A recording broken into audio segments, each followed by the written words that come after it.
안녕하세요. 오늘도 사연살롱을 찾아주셔서 감사합니다. 저는 결혼한 지 올해로 8년 차를 맞이한 여성이에요. 저는 고향이 경상도인데요.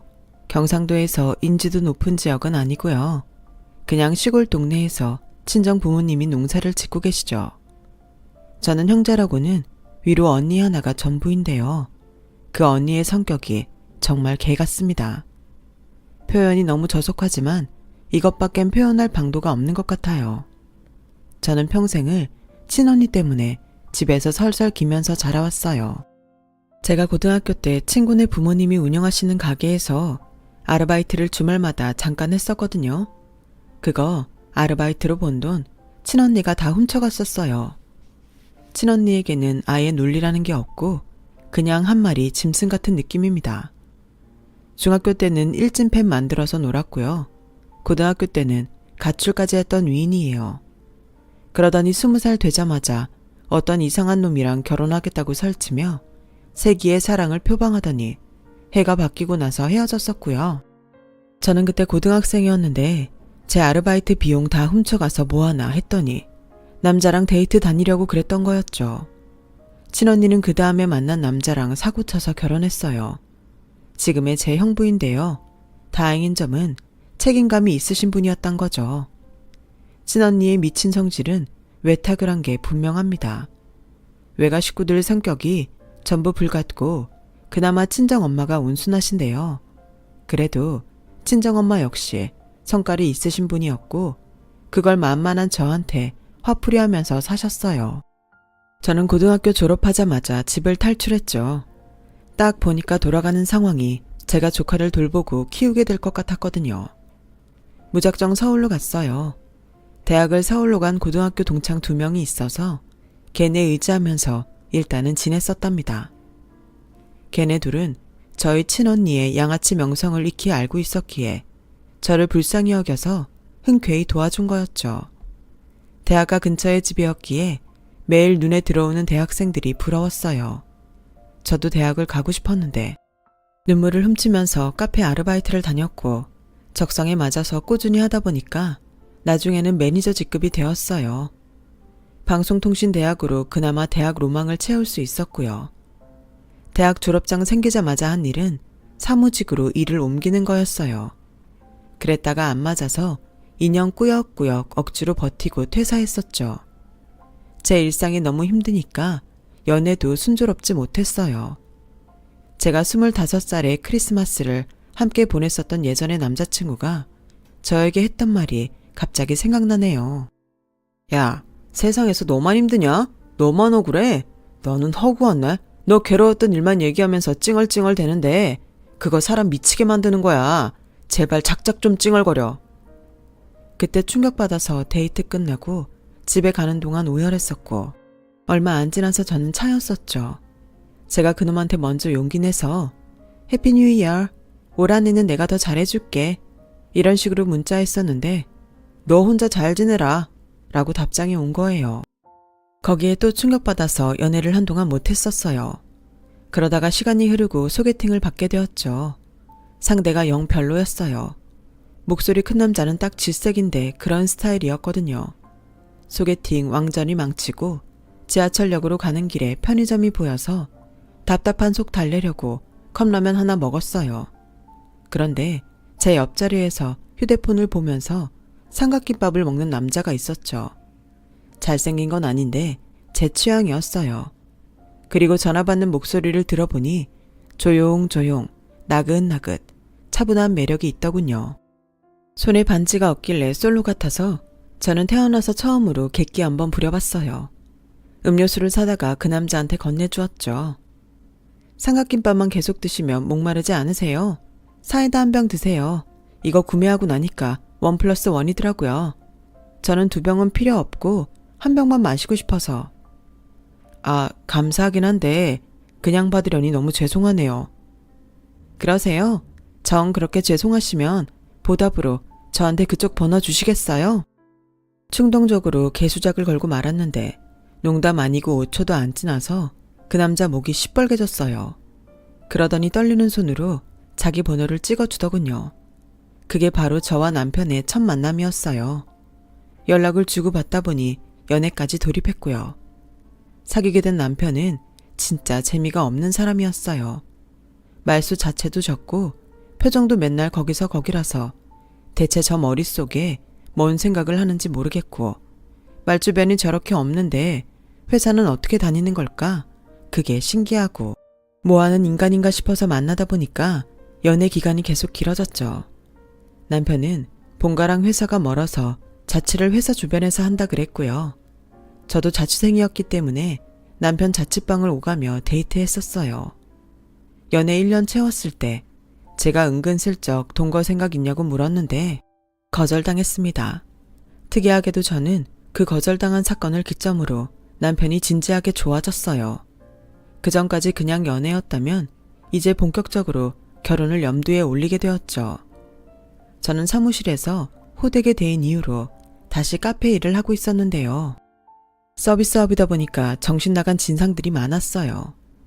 저는 현장에서 참는 게 일이었고 속이 답답해서 남편한테 자주 쏟아냈었죠. 남편은 그걸 다 묵묵히 들어줬어요. 저는 친언니의 영향으로 목소리 큰 무식한 인간들을 가장 혐오했는데 남편은 전혀 그런 모습이 없었어요. 자기 기분에 따라 막말하는 건 있을 수가 없는 남자였어요. 그래서 남편하고 점차 결혼하고 싶어졌던 것 같아요. 무엇보다 스킨십 매너도 정말 좋았고요. 아, 참고로 남편이 저보다 4살 연상이에요. 그렇게 결혼 계획을 짜고선 남편을 제 친정에 데려갔었어요.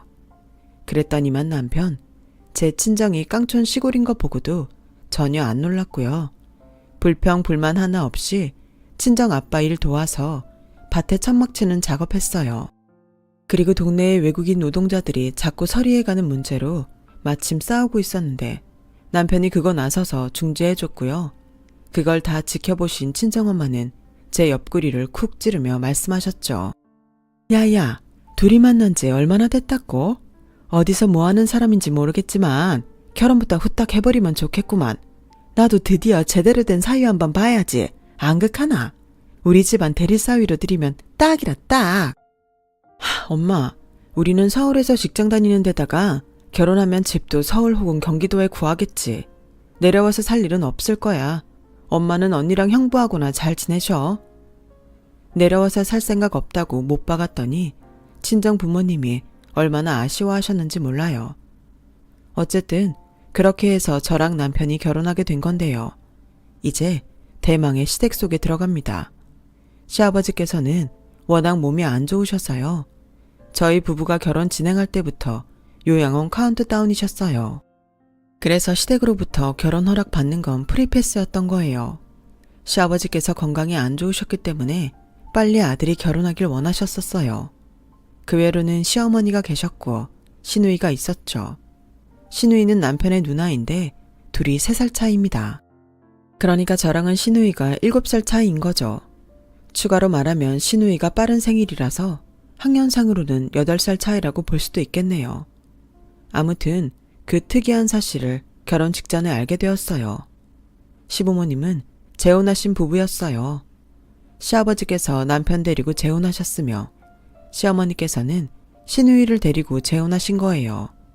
그러니까 남편은 시어머니 시누이랑 피 한 방울 안 섞인 관계였다는 거죠. 나는 아버님 어머님이 재혼하신 걸 거라고는 상상도 못했는데. 아니 그러면 오빠 친모는 어디에 계시는데? 이제 결혼식이 코앞인데 친모께 연락은 드렸어? 그분은 안 찾는 게 상책이야. 그냥 그렇게만 알아줬으면 해. 남편이 친모 얘기 나오니까 표정이 착잡해지더군요. 친모가 답이 없는 사람이라서 시아버지와 남편이 옛날에 개고생을 했었다네요. 남편은 자기의 새 가족이 되어준 시어머니와 시누이에게 늘 고마운 마음을 갖고 살아온 듯 했어요. 근데 시댁 식구들, 친척분들이 시누이한테는 함부로 못하고 약간 조심스러워하는 분위기가 형성돼 있더라고요. 제가 이런 부분에 대해서 슬쩍 여쭤봤더니 시어머니께서 말씀하시기로는 이혼한 여자가 딸을 데리고 재혼, 그것도 아들이 있다는 남자랑, 그건 정말 쉬이 볼 수 있는 일이 아니었단다. 그래서 매사에 조심하고 또 조심할 수밖에 없었지. 우리 딸이 워낙 예민하고 민감하기도 했었고. 아무래도 재혼 과정에서 잡음이 일어나지 않도록 주의하다 보니까 그렇게 된 것 같다고 하셨어요. 재혼 직후부터 시아버지가 늘 신우이한테 조심스럽게 구셨다 했고요. 남편이 그때 10살이었다는데 교육을 엄격하게 받았었대요. 절대 누나한테 까불면 안 되고 함부로 하면 안 된다고요. 하도 엄하게 주의받다 보니 남편은 자기 누나한테 찍소리도 못하는 남동생으로 커온 거예요. 왠지 딱 보기에도 남편이 신우이 앞에서 길을 못 펴는 형국이더군요. 그래서 제가 신우이를 마음에 안 들어 했냐고요? 아니요. 오히려 반대였답니다. 저는 양아치의 화신을 친언니로 둔 사람이었기에 신우이를 처음 봤을 때 느낌이 괜찮았던 것 같아요. 친언니랑은 정반대로 차분하면서도 은은한 기운이 뿜어져 나왔으니까요. 앞으로 자매처럼 잘 지내보면 너무 좋을 것 같았죠. 저한테는 사이좋은 자매라는 로망이 좀 있었거든요. 그래서 신우이랑 결혼식 전부터 개인 카톡을 몇 번 주고받으면서 나름의 친목을 다졌었어요. 허물없이 친해지려고 했던 게 저의 판단 미스였던 거겠죠. 결혼식 이후 한 달이 지나서 시어머니 신우이, 저희 부부 이렇게 넷이 저녁 외식을 한 적이 있었어요. 잘 먹고 헤어졌었는데 밤늦게 신우이로부터 카톡이 왔죠. 올케, 기다렸는데 연락이 안 오네? 원래 오늘 안으로 피드백 요청권 보내주려고 했는데 너무 많아서 내일 보내줘야겠다. 오늘은 잘 자고 내일 카톡할게. 이게 무슨 소린가 했네요. 의문은 다음날 오전에 풀렸는데 아주 장문의 카톡을 보내왔더군요. 이때부터 숨이 턱 막혔던 것 같아요. 식당에서의 문제점부터 짚어줄게. 올케가 우리 엄마보다 수저 먼저 집어들었고 여기서 못 빼어먹은 수준 나한테 다 들통났어. 물컵 챙겨드릴 때 물을 너무 가득 따랐더라. 물이 거의 찰랑찰랑거리던데 앞으로는 물컵의 80%만 유념하고 전골국자 손잡이 방향 우리 엄마 쪽으로 단 한 번도 안 돌려놨더라. 집에서 교육 어떻게 받고 자란 건지 올케가 불쌍하게 느껴진 부분이야. 가장 큰 문제점은 우리 엄마랑 나한테 잘 들어갔냐고 연락 안 한 거. 귀가 시간 넉넉히 계산해서 3시간 안에는 연락하는 게 맞아. 내가 4시간 경과까지 기다렸다가 어제 올케한테 먼저 카톡 날린 거야. 하나하나 가르칠 거 생각하면 힘들긴 한데 올케가 우리 가족이 된 거니까 내가 좋은 마음으로 다 알려줄 거야. 앞으로 내가 성의껏 교육시켜줄 테니까 올케가 피드백 잘 주길 바랄게. 내 교육 지침은 전부 빠짐없이 정독해줬으면 좋겠어. 똑같은 얘기 내가 2번 하지 않도록. 와, 뭐라고 답장을 해야 할지조차 모르겠고 그저 막막했어요. 너무 황당해서 본의 아니게 그 내용을 진짜로 정독을 해버렸네요. 어이가 없긴 했지만 논리 하나 없이 일단 들이받고 보는 친언니를 하도 오래 봐와서 차라리 신우이 같은 사람이 낫다고 생각이 들었던 것 같아요. 적어도 조목조목 자기가 할 말은 차분하게 했으니까요. 친언니에 비하자면 신우이는 지극히 정상이란 판단이 들었고 저도 모르게 넵 이런 식으로 답변을 했었네요. 적당히 비위 맞춰주는 게 어려울 것 같지도 않았고요. 하지만 이것 역시 판단 미스였죠. 제가 결혼하고 나서 근무지를 옮겼는데요. 작은 개인 카페를 일주일에 4일간 하루 종일 운영하는 업무였어요. 워낙 한적한 곳이어서 하루 11시간씩 근무하는 게 벅차진 않았고요. 그런데 신우이가 사사건건 간섭을 하는 겁니다. 거기가 신우이 직장에서 시댁으로 가는 방면에 위치해 있었거든요. 올케, 오늘 제빙기 청소했어? 소스 펌프 전체 세척한다는 건 어떻게 됐어? 내 말대로 뜨거운 물 부으니까 잘 닦이지? 네? 펌프는 어제 주말 알바분이 다 닦으셨다고 해서 저는 그거 패스했고요. 제빙기는 이따가 마감 전에 하고 갈 생각이에요. 그런데 이건 왜 물어보세요? 왜기는 오늘자 올케 업무니까 물어보는 거지. 그럼 내가 퇴근하고 갈 때 잠깐 들러볼게. 제빙기 청소 어떻게 하는지 옆에서 지켜보고 싶네. 올케가 말했던 방식이 영 미답지가 않았거든. 아니에요. 안 오셔도 돼요. 형님이 계시면 제가 불편해서 어떻게 일을 해요. 그리고 저번에도 오셨었는데 그때 손님도 있어서 동선 꼬이고 그랬었잖아요. 사적으로 지인 부르고 그러면 사장님도 안 좋아하실 거예요. 나는 지인이 아니라 가족인데 내가 가서 제빙기 청소 한 수 가르쳐줄게. 나 카페 점장 출신이잖아. 커피 머신 마감도 제대로 하는지 내가 체크해 줄 테니까 제대로 배울 준비해둬. 아니, 세상 천지에 자기 동생 배우자의 일터에 관심 쏟고 참견하는 것도 모자라 직접 행차하는 사람도 있나요? 제가 워낙 가족이라는 울타리 밖에 나와서 살아봤던지라 이게 어느 정도로 정상의 범주에 들어있는 것인지 감이 안 잡히더라고요. 신우이는 무슨 쇼핑몰 업체인가 하는 곳에 사무실에서 발주 관리랑 고객의 소리 게시판을 운영하고 있었어요. 자기 직장이나 잘 돌볼 것이지 왜 저한테 마술을 뻗쳐온 건지 이해 불가였네요. 남편하고는 결이 달라도 너무 다른 그의 누나 때문에 저는 미쳐갔습니다. 옳게 소스 펌프 다 굳었어. 레시피에는 음료마다 2펌프라고 되어 있네. 근데 펌프는 반쯤 막혀 있네. 그럼 소스가 정량보다 적게 쓰였을 테고 음료 맛에 지장도 있었겠지. 나눈 양을 눈대중으로 익히고 있으니까 어차피 정량을 맞추게 되어 있어요. 그게 된다고? 자신을 과시하네. 내가 이 표현까지는 안 쓰려고 했는데 옳게는 스스로를 과대평가하는 경향이 있어. 늘 조심, 늘 겸손. 내가 인생 선배로서 줄 수 있는 조언이야. 신우이가 뭔 개소리를 하든 전 묵묵히 마감 작업을 했고요. 카페 문 닫고 나와서야 왜 이렇게 저한테 간섭질이냐고 물어봤죠. 저는 신우이랑 좋은 사이로 잘 지내보고 싶었을 뿐인데 자꾸 저한테 잔소리하고 혼을 내니까 매일매일 정신 사나워서 환장할 노릇이었거든요. 제가 말을 하다 보니까 감정이 좀 격해져서 신우이한테 화를 내듯이 따져버렸는데요. 한참 제 말을 듣고 있던 신우이가 드디어 입을 열더니 저한테 뭐라고 했던 줄 아세요? 어리다 어려. 자기 감정 하나 다스리지 못하고 경거망동하는 꼴이 정말 어리다. 몰라도 한참 모를 때고 내가 하나부터 10까지 다 고쳐놔야 하는 거 투성이네. 피식 웃으면서 저를 얕잡아봤어요. 자기가 우더른이고 인생 선배이고 엄연히 서열이 더 위인데 대드는 건 보기 좋지 않다면서 저의 등짝을 한 대 후려치기도 했고요. 저한테 정신 차려 정신 이러면서요. 제가 집에 와서 곱씹을수록 너무 화딱지가 났어요. 저에 대한 깊은 관심과 애정으로 신우이가 그러는 거였다면 제 기분이 더럽지는 않았겠죠. 오히려 저는 가족의 손길을 원하는 사람이었던걸요. 그러니까 신우이를 초반에 내버려 뒀던 거지만요. 하지만 신우이는 제가 바라는 좋은 의도로 저한테 그런 게 아니었어요. 그랬다면 저한테 자꾸 듣기 싫은 지적질만 날릴 리 없었죠. 옳게 식사 때마다 밥상에 물을 떠놓더라. 밥 먹으면서도 물을 자꾸 마시고 그거 아주 무식한 거야. 식당에서는 어쩔 수 없다지만 집에서는 예절을 지켜야지. 앞으로는 갈증 나도 참길 바랄게.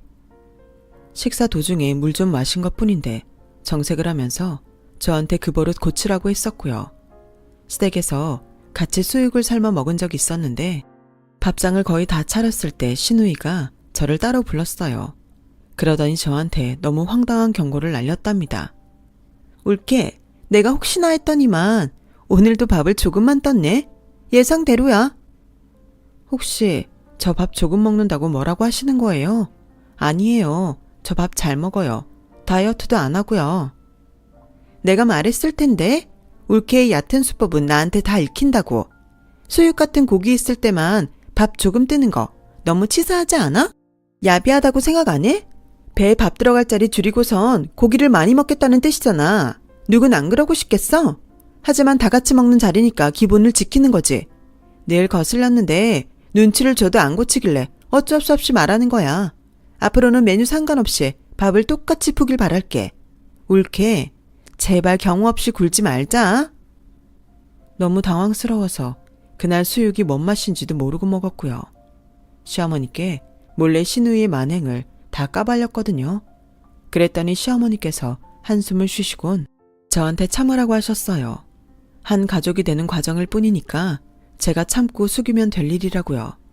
믿었기에 아껴두었던 시어머니 카드가 소진된 것에 저는 절망했어요. 그러던 어느 날 친정 부모님께서 상추를 한 박스 보내주셨는데 그걸 시댁에 가져갔거든요. 그랬는데 신우이가 상추를 뜨거운 물에 씻는 거예요. 상 차리느라 왔다 갔다 하던 저의 눈에 뜨끈한 김이 싱크대에서 폴폴 나는 것이 보여서 혹시 헛것을 봤나 했었네요. 형님, 지금 상추를 뜨거운 물로 씻으시는 건 아니죠? 왜 뜨거운 물을 트셨어요? 왜긴 손이 시리니까 온수를 튼 거지. 그리고 원래 농약은 차가운 물로 잘 안 닦여. 농약이라뇨. 저희 엄마 아빠가 약 안 치고 키운 상추인데요. 시골 사람들은 꼭 그렇게 말하더라. 약 안 쳤다 유기농이다. 그래놓고서는 실상은 다 약 뿌리면서 농사 짓잖아. 시골 사람들은 죄다 무식해서 어쩔 수 없어. 말을 그따위로 하는데 어떻게 제가 열이 안 받을 수 있었겠나요. 화가 나서 신우이한테 따지면서 사과하라고 그랬죠. 시끄러워지니까 무슨 일 났나 싶어서 시어머니랑 남편이 달려오고 저는 격양돼 있는데 신우이는 차분하게 있으니까 좀 대비돼 보였어요. 시어머니와 남편 모두 저를 말렸고 신우이는 가만히 두더라고요. 팔은 안으로 굽는 것 같아서 너무 서러웠고 차분하게 못 따지고 흥분하고만 제 자신도 너무 싫었어요. 시어머니께서 저한테 목소리 높인 거 사과하라 하셨고 저는 풀이 죽어선 신우이에게 죄송하단 말을 해버렸네요. 그렇게 참고 넘어가려 했지만 잠시 후 제 눈에 그게 보이고 말았어요. 뜨거운 물을 만나서 죄다 숨이 죽어버린 상추더미요. 볼품 없어진 상추들을 보자 저도 모르게 눈물이 터져버렸어요. 이게 뭐예요? 직접 키운 상추가 다 못쓰게 됐잖아요. 형님 이거 책임지실 거예요? 상추 씻을 줄도 모르면서 왜 이렇게 많은 양을 뜨거운 물에 담가놨냐고요. 다 망쳤잖아요. 울면서 화를 냈더니 신우이가 작게 고개를 젓더군요. 남편은 저 데리고 그냥 먼저 가보겠다고 짐을 챙겼고요. 그렇게 시댁을 나서려는데 갑자기 현관에서 신우이가 저를 잡았어요. 저는 순간적으로 사과를 하려고 하시나 했는데 그게 아니라 제 손에 5,000원짜리 한 장을 쥐어주는 거예요. 상추 책임질게. 여기 상추값. 됐지? 공짜로 받은 걸 5,000원이나 쳐줬으니 올케가 손해본 장사는 아니야. 내가 희생한 거지. 상추 좀 상하게 만들었다고 내 약점 잡아서 어떻게 해볼 작정이었다면 안 됐지만 올케는 실패했어. 정말 너무 화가 났는데요. 그와 동시에 신우이가 진짜로 미친년이구나 싶었어요.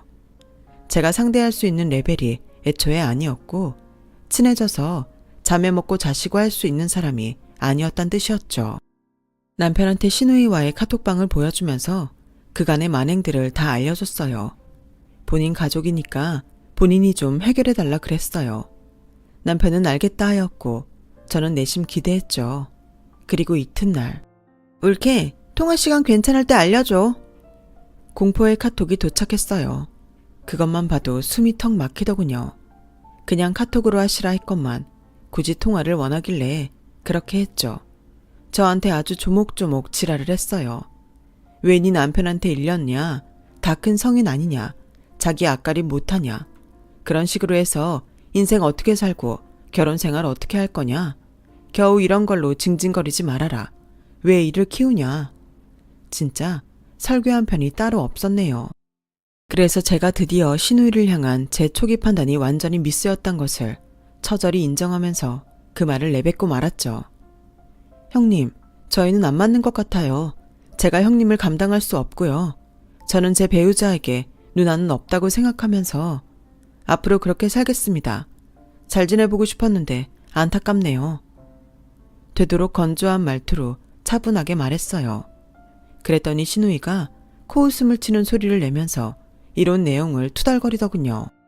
무식한 시골 집안 주제에 있어 보이는 척은 나한테 안 배우고 그렇게 계속 무식하게 살든가. 뭐라고요?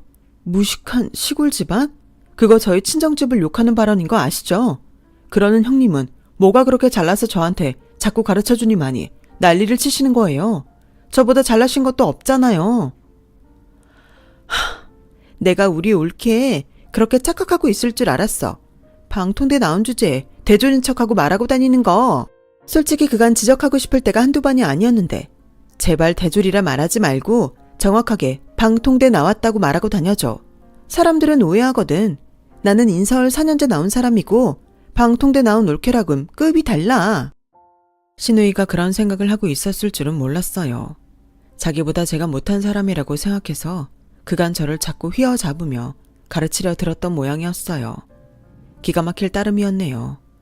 어쨌거나 그날 신우이랑 대판 설전을 벌였고 그 후로 연락을 끊었습니다. 시댁에는 시어머니께서 계시니까 어차피 신우이 따위 없어도 그만이라면서 저는 정신승리를 즐겁게 했어요. 그리고 얼마 뒤 시어머니께 연락이 왔는데요. 저한테 생신상을 받고 싶다 하셨어요. 며느리가 차려주는 생신상을 기대해도 되냐면서 물어보시길래 거기다 대고 안 되는데요? 할 수도 없어서 일단은 알겠다고 대답을 드렸죠. 남편이 회사 일로 한창 바빴는데 제가 생신상 관련해서 상의하기가 좀 그렇더군요. 남편한테 너무 징징거리는 소리만 하는 것 같아서 내심 찔렸거든요. 옛날에 저한테 제발 그만 찡찡거리라면서 저를 찾던 놈이 있어서 그런가 그 후유증이 살짝 있었나 봐요. 남편이 저를 지긋지긋해 할까봐 그냥 혼자 참고서는 생신상 메뉴를 구성하고 인터넷 검색이나 열심히 했죠. 그런데 신우이가 저한테 장문의 카톡을 보내온 거예요. 생각이려 한 인간이 웬 카톡을? 궁금해서 눌러봤더니 그건 생신상 목록이었습니다. 소고기 미역국, 잡채, 뭐 이런 것들은 알겠는데요.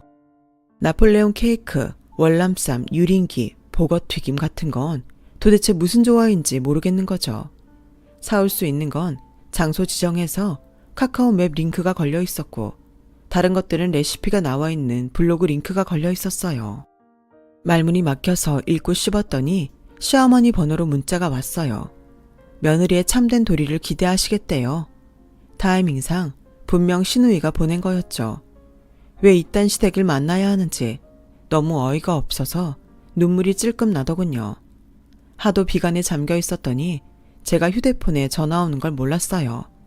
친언니가 부재중 전화를 6통이나 남겼더군요. 그거 보자마자 머리가 아파서 무시했더니 또 전화가 오길래 받았죠. 야, 니 뭔데? 전화를 왜 이래 안 받는데? 니 돌았나? 왜 무슨 일인데? 왜 또 지랄인데? 나 안 그래도 힘들어 죽겠는데 언니까지 지금 왜 난린데? 내 아직 본론도 안 시작했는데 니 왜 혼자 연병 떠노? 니 진짜 내 손에 멱 따이고 싶나? 그래 따봐라. 화딱지 나서 죽나? 그렇게 죽나 똑같으니까. 야, 니 혹시 뭔 일 있나? 니 와우는데 질질 짜는 소리 지금 뭐냐고? 친언니가 갑자기 심각해져선 제 일을 묻는 것에 서러움이 터져 나온 저는 그간 있었던 일을 다 떠들어버리고 말았어요. 밑도 끝도 없이 얘기가 술술 나가더군요. 비록 말로 털어놓은 것뿐이었으나 왠지 기분은 개운했어요. 다음 날이 되니까 정신도 맑아지더군요. 어이없는 신우이한테 놀아나고 싶지 않아서 생신상 목록 그건 무시했고요. 제가 할 수 있는 것들 준비해서 차려드리려고 시댁에 향했죠. 그런데 주말에 약속도 없는 신우이가 시댁에 들어앉아서 저한테 또 시비를 걸어왔어요. 재료 볶는 순서가 틀렸다느니 자기가 먹고 싶었던 케이크를 안 사왔다느니 제 주변을 서성이면서 어찌나 중얼거리던지 시어머니께서는 그런 당신의 딸을 모른 척 묵인하고 계셨고요. 진짜 머리가 점점 터질 것 같았는데 꾹 참고 요리를 했어요. 올케를 내가 도와줄 수 있으면 참 좋으련만 나를 없는 사람 취급하겠다고 했으니 내가 그걸 모른 척 도와줄 수도 없잖아. 올케 자존심 문제인데 그러니까 혼자 고생하게 둬야지. 신우이는 거들지도 않으면서 저딴 소리만 해서 제 신경을 긁어댔죠. 상을 거의 다 차려가고 있을 즈음이라 남편이 왜 이렇게 안 오나 궁금했는데요. 마침내 남편이 왔을 때 옆에 누군가를 달고 있었어요. 저는 그 누군가를 보고서는 경악해선 손에 든 국자를 놓치고 말았죠. 바로 제 친언니였으니까요. 친언니는 저한테 인사도 안 하고 다짜고짜 신우이를 찾았어요. 어이, 니 잘 만났다. 니가 내 동생 괴롭혔나? 니 지금 딱 말해라. 말장난치면 내 손에 니 죽는다. 니 내 동생 괴롭힌 거 맞나? 왜 이러세요? 예의도 없고 경우도 없으시네. 질문의 요지도 이해 못하겠고요. 갑자기 찾아오셔서는 무슨 행패시죠? 신우이는 침착하려고 애쓰면서 대답했지만 친언니가 바로 신우이의 머리채를 잡고 말았습니다. 신우이가 비명을 지르는데도 친언니는 눈 하나 깜짝 안 했죠. 네 아니요만 말하면 되는데 와 이리 혓바닥이기노. 내가 딱 한 번만 다시 묻는다. 니 내 동생 괴롭혔나 안 괴롭혔나? 네 아니요 둘 중 하나로만 대답해라. 그건 가히 압도적인 카리스마였어요. 어느 정도였냐 하면 친언니의 손길을 떼어내려던 시어머니께서 주춤하며 굳어버리셨을 정도였고요. 친언니를 말리던 남편이 금세 조용해질 정도였어요. 저도 모르게 숨을 죽이곤 그 장면을 지켜볼 수밖에 없었네요. 괴롭혔다고 생각은 안 하지만 울케가 괴로웠다면 제가 미안하게 생각해요. 그런데 사람 머리를 다짜고짜 쥐시는 건 폭력인 거 아시죠? 매너를 밥 말아 드셨네요. 무식한 시골분이라 그런지. 신우이가 동공지진을 일으키면서도 용케 본래의 캐릭터를 잃지 않고 말을 했어요. 그러자 친언니가 허허 웃으면서 머리채를 놔주었죠. 저는 바로 겁을 먹었어요. 그게 무슨 징조인지 알았거든요. 실없이 웃는 것. 그건 바로 폭풍 전야의 징조였어요. 친언니는 제 발에 굴러다니는 국자를 집어들었습니다. 그리곤 그 누구도 말릴 새 없이 신우이한테 돌격했어요. 내가 말했지. 네 아니오 둘 중 하나로 대답하라고. 무식한 시골 초년한테 죽고 싶어서 네 환장했나? 시어머니께서 뜯어말려 보셨지만 친언니에게 조금의 영향도 끼치지 못했어요. 국자를 멈출 순 없었죠. 신우이의 처절한 비명소리가 울려 퍼졌고 저랑 남편이 말리고 나서야 친언니는 국자를 손에서 놓고 싸늘한 눈으로 바닥에 엎어진 신우이를 내려다봤습니다. 차분함은 개뿔. 엉엉 울음을 터뜨린 신우이가 눈물 콧물을 열심히 흘려대며 저한테 사과를 했죠. 우리 집이 재혼 가정이니까 나를 가짜 신우이를 생각하고 우습게 볼까봐 더 기강을 잡으려고 하다 보니. 웬 황당한 변명을 곁들이기는 했는데 어쨌거나 울면서 사과하는 모습을 보니까 거기다 대고 따질 마음은 전혀 안 들었어요.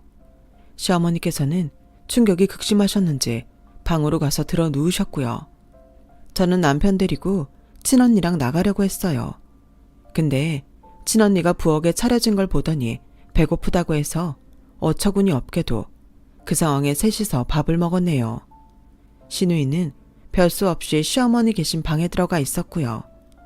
친언니는 밥을 먹으면서 시시껄렁한 농담이나 해댔지만 딱 한마디 남편한테 이렇게 말했어요. 내가 긴 말 안 합니다. 앞으로 잘합시다. 예? 그러자 남편이 고개를 엄청 빠르게 끄덕끄덕 했었죠. 친언니가 서울 다 도착했다면서 남편한테 연락을 했었대요. 시댁으로 안내하라고 말이죠. 상황이 이렇게 될 줄 알았으면 남편이 과연 친언니를 데리고 왔을까 하는 의구심이 들면서 저는 남편이랑 따로 진지하게 대화를 나눴죠. 신우이가 획기적인 또라이라는 건 둘째 치고서라도 남편하고 남은 평생을 같이 계속 살 수 있을 것인가 하는 고민이 제 안에 생겼다고 말을 해줬어요. 제 솔직한 심정이었죠. 그랬더니 남편이 제 앞에서 무릎을 꿇고는 제 손을 꼭 잡더군요. 나 버리는 거 아니지? 내가 실망시킨 거 있다는 사실을 알아. 앞으로 더 잘할게. 우리는 떨어지면 안 되잖아. 우리 처음 만났을 때부터 1+1인데. 말재주도 없는 사람이 열심히 자기 진심 전하면서 눈물을 글썽이길래 저는 남편을 꼭 안아주고 말았어요. 사실은 감당 못할 신우이를 굳이 상대하라고 애를 써왔던 제 잘못이란 생각도 있었고요. 그렇게 남편이랑은 더욱 돈독해졌죠. 일하던 개인 카페를 그만둔 이후에는 제 카페를 차렸어요.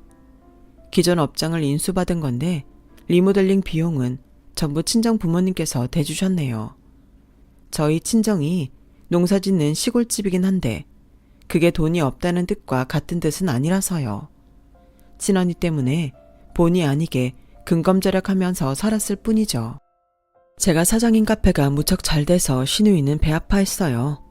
자기가 맨날 지적해온 제 방식대로 장사하는 게 성공했으니 얼마나 속이 탔겠어요. 시어머니와는 그럭저럭 잘 지냈고요. 임신했을 때도 아이 낳고 난 이후에도 제게 신경 많이 써주셨어요. 신우이는 결혼은커녕 남자친구도 아직 없다는 게 실화입니다. 얼마 전에 남편이 그러더라고요. 저희가 학부모 되는 게 신우이한테 남자친구 생기는 것보다 빠를 거라고요. 신우이는 왜 자기가 연애를 못하는지 스스로를 의아해하던데 다른 사람들 모두는 그 이유를 알고 있지만 그냥 입을 다물고 있답니다. 남편의 친모가 등장한 게 완전 대박 사건인데 나중에 기회 되면 이것도 풀어보고 싶네요. 지금까지 들어주셔서 감사해요. 좋은 가족들과 항상 행복하시길 바랍니다. 여러분, 사연 댓글에 응원과 현명한 조언 부탁드려요. 좋아요와 구독은 저에게 큰 힘이 됩니다. 오늘도 좋은 일 가득하세요.